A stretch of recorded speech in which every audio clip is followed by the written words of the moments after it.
Chapitre 9. Et Dieu dans tout ça. Ce jour-là était un dimanche. J'avais assisté à une messe matinale. Je manquais rarement à cette obligation, entre parenthèses dominicale, depuis le jour mémorable où un prêtre qui avait presque mon âge et que je ne connaissais pas, que je ne reverrais sans doute jamais, et en plus que je trouvais laid, sale et sans manière, avait au cours d'un bref entretien transformé ma vie pour longtemps. Il officiait dans une église de campagne un jour où j'assistais à un mémorial célébré pour un jeune déporté de mes parents qui n'était jamais revenu. Sa mère était là, et c'était d'une tristesse poignante.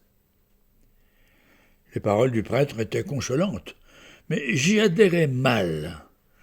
Après la cérémonie, j'allais à la sacristie pour le remercier au nom de ma famille, tout en lui disant que, pour moi-même, ce qu'il avait dit, et qui était profondément humain, était malheureusement, à mon sens, une construction intellectuelle sans fondement.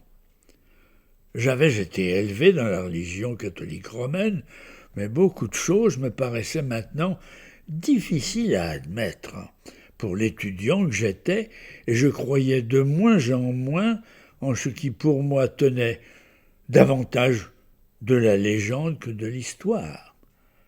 Voilà ce que je lui dis. En 10 minutes de conversation, ce prêtre avait détruit ou retourné mes arguments, et il l'avait fait si bien, et cela m'avait à tel point transformé que j'en suis encore émerveillé.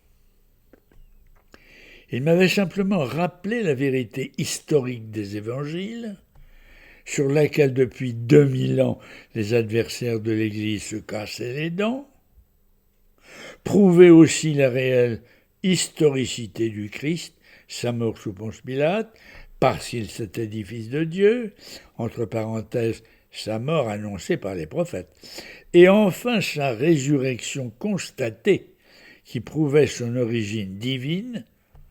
N'était-ce pas suffisant pour que j'accepte que sa doctrine, si belle, dépasse l'intelligence de l'homme tout en l'élevant?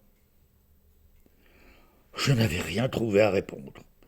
Au contraire, un sentiment profond de la vérité de ce que disait ce prêtre m'avait empoigné, secoué.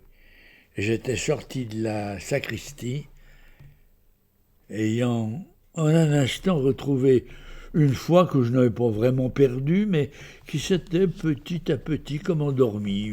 J'étais sorti de cette léthargie. Oh, depuis lors, sans être devenu un pratiquant fervent, je croyais, entre parenthèses dur comme fer, comme aurait dit ma grand-mère, et je m'efforçais d'obéir aux préceptes ou aux obligations de ma religion, davantage maintenant par conviction que par tradition. Ainsi fallait-il que je sois cohérent et que j'en accepte les devoirs.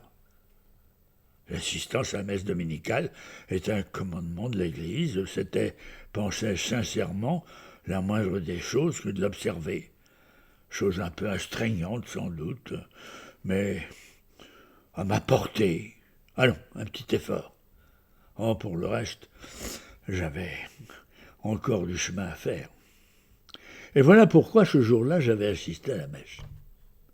Ce matin-là, c'était un beau dimanche de printemps. Mais un dimanche pas comme les autres, car, pour une fois, je m'étais refusé à l'esclavage habituel et j'avais décidé pour les truites, petites ou grandes, quelles qu'elles soient, une demi-journée de jeûne et pour moi-même un répit de quelques heures. D'ailleurs, comment eût-il été possible de travailler à des tâches contraignantes par une si merveilleuse matinée où tout incitait à l'oisiveté.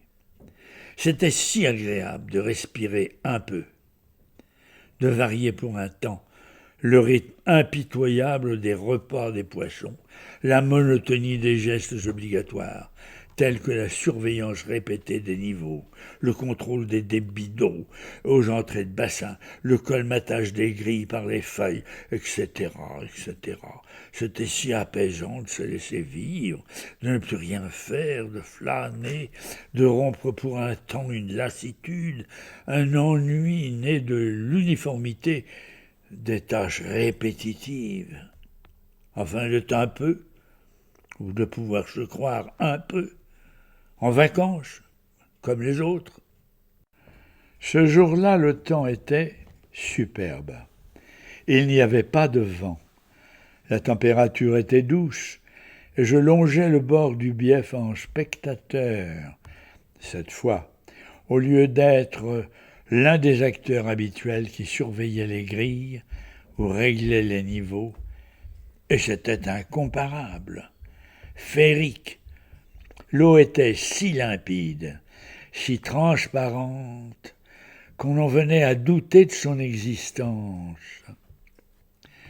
Des vairons couleur caramel jouaient parmi de longues chevelures d'algues vertes qui ondulaient dans le courant. Le sable des fonds était rose et beige, et lisse comme une soie, et les berges à pic, creusées de trous, sans doute par des rongeurs, ressemblaient à un gruyère par endroits et à une peau de chamois plus loin.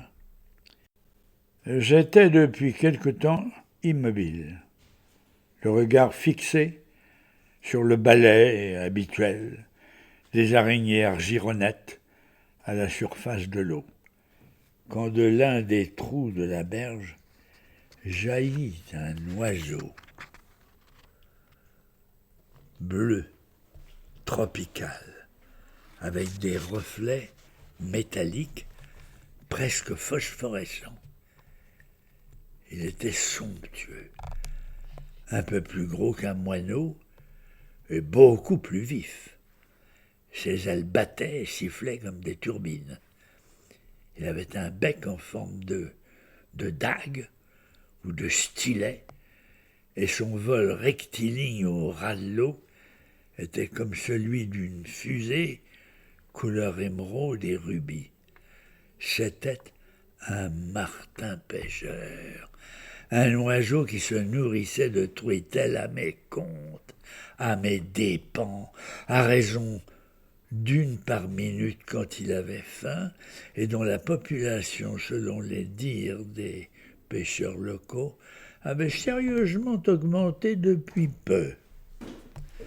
J'aurais volontiers laissé en paix les martins pêcheurs, tant ils étaient beaux, mais j'éprouvais aussi de la sympathie pour leurs victimes.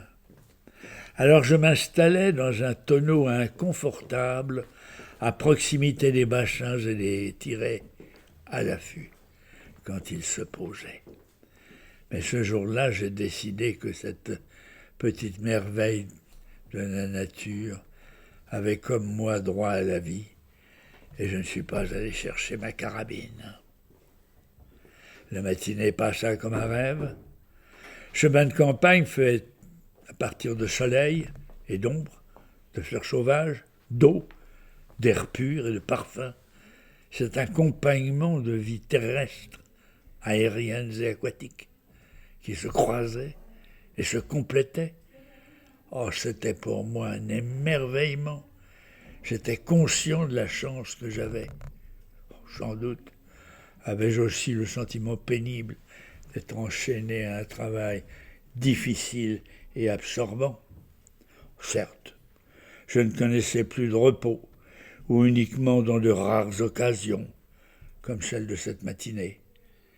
Mais en admettant que je fusse attaché à une sorte de prison, elle était à ma taille.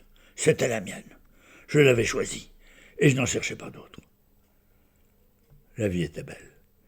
Elle avait ses chances de l'être encore davantage plus tard. Il me suffisait d'être ou de devenir patient.